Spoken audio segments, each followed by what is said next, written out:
అర్హులే కావచ్చు, కానీ జీవితంలో దోషిని వదిలిపెట్టడం ఎరగని ఈ డీసీపీ ప్రతాపరావు మిమ్మల్ని నేరస్తులుగా రుజువు చేసే వరకు మీ నీడను వెంటాడుతూనే ఉంటాడు.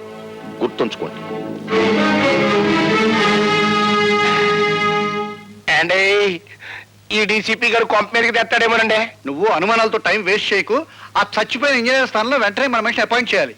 అన్నట్టు జ్ఞాపకం వచ్చిందండి, మా బామ్మరిది ఒకడు ఇంజనీరింగ్ 3వ క్లాస్ లో పాస్ అయ్యి ఉన్నాడండి. ఆడు పనికి వస్తాడంటారా? మనకు కావాల్సింది చదువుకున్న సమర్థుడు కాదయ్యా, మనం చెప్పిన పనుల్లో చేసే చేతకాని వాడు. మరి డ్యాములు కడితే లటక్కన కూలిపోయింది అనుకోండి, అప్పుడు నీకేం నష్టం అయ్యా?